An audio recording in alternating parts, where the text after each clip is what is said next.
मीरपुर नाम के शहर में तेजस अपनी पत्नी नीरू के साथ रहता था। पति पत्नी दोनों ही नौकरी करते थे। एक दिन तेजस गांव अपनी माँ के पास फोन करता है। हेलो, प्रणाम माँ। जीते रहो माँ, तुम दादी बनने वाली हो। हैं? अरे वाह, ठीक है बेटा, मैं कल ही आती हूँ। जब माँ जी शहर पहुंची तो बेटे बहू ने बहुत अच्छे से स्वागत किया।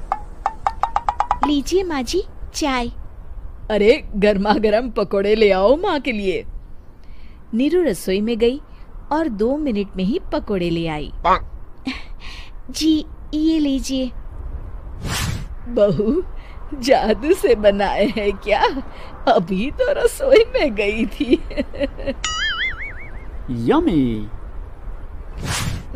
माँ जी, शीला रसोई में पकोड़े तल रही है, मैं बस लेकर आई। हे भगवान, मेरा धर्म भ्रष्ट कर दिया तूने। अब तो गंगा जल से शुद्धिकरण करना होगा। दूसरे दिन, माँ जी मैंने नाश्ता बना दिया है, ऑफिस जा रही हूँ। पर अभी तो घर का सारा काम पड़ा है। शीला आती ही होगी, झाड़ू पोछा बर्तन कपड़े वो सब कर लेगी। हमारे जमाने में घर का सारा काम हम ही करते थे। जी माँ जी, आप बहुत होशियार हैं, मैं घर ऑफिस दोनों नहीं संभाल पाती।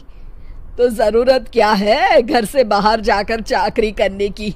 वैसे भी घर का काम खुद करने से घर में बरकत आती है, समझी? पर माँ जी। पर वर कुछ नहीं, इस महीने की पगार मिले फिर ऑफिस बंद है। हाँ। रात को नीरू तेजस से कहती है, सुनिए जी, माँ जी बोल रही थी कि मैं नौकरी छोड़ दूं। वैसे ठीक ही तो है, अभी तुम्हें आराम की जरूरत है। फिर भी आराम कहाँ, शीला को छुड़ाने के लिए बोल रही थी।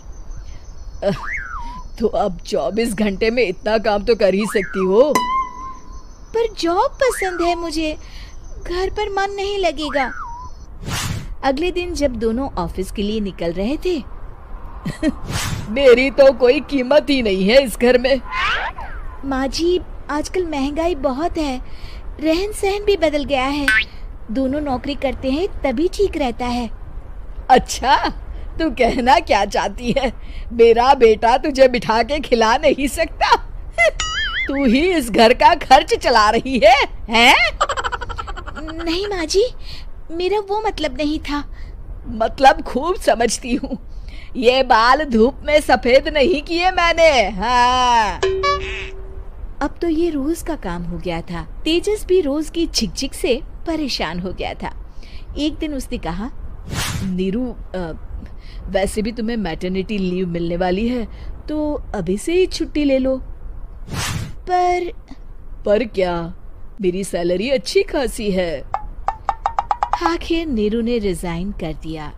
जब बच्चा हुआ तो घर में सब बहुत खुश हुए। कुछ दिनों बाद तेजस फाइल देख रहा था। क्या हुआ तेजस, कुछ परेशान लग रहे हो? हाँ, वो हमारी जितनी सेविंग्स थी वो तो हॉस्पिटल में और छठी के फंक्शन में खत्म हो गई है नीरू। और अभी वैसे मंदी चल रही है तो मैं बोल रही थी कल मुन्ना को हेपेटाइटिस का टीका लगवाना है। नीरू, क्या पोस्टपोन नहीं कर सकते? नहीं जी, बिल्कुल नहीं। अब तेजस को समझ में आ रहा था कि उससे गलती हुई है। पैसों की कमी का असर घर के माहौल पर भी पड़ रहा था। अगले दिन, बेटा मेरा चश्मा और ये दवाइयाँ ले आना, पर्चा देते हुए माँ जी ने कहा। जी। तेजस, मुन्ना के लिए दूध का डिब्बा और डायपर भी ले आना, और ये किराने के सामान की लिस्ट है, इसे भी लाना है। तेजस गुस्से में लिस्ट मरोड़कर फेंकता है और चिल्लाता है, पैसे क्या पेड़ पर उगते हैं? ये ले आना, वो ले आना। अरे पर ये जरूरत का सामान ही है। वो गुस्से में बिना कुछ कहे ऑफिस चला गया। अरे लंच तो ले जाइए। नीरू दौड़कर डिब्बा पकड़ाती है। एक दिन खाना खाने के बाद, नीरू, अब तो मुन्ना कुछ बड़ा हो गया, तो अब तुम वापस ज्वाइन कर लो ना जॉब। पर इस रिसेशन में जॉब मिलना बहुत मुश्किल है। ट्राई तो करो। फिर मुन्ना? माँ जी है ना, और एक फुल टाइम मेड भी लगा लेंगे। पर माँ जी, उन्हें तो पसंद नहीं। तभी माँ जी वहाँ आ जाती है और प्यार से नीरू के सर पर हाथ फेरते हुए बोलती है, अब मेरी समझ में आ गया बहू, पहले के और अब के समय में अंतर है।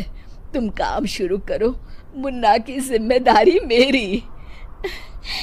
मेरी प्यारी माँ जी। ये कहकर नीरू उनके गले लग गई। शिक्षा, परिवर्तन संसार का नियम है। हमें भी समय के साथ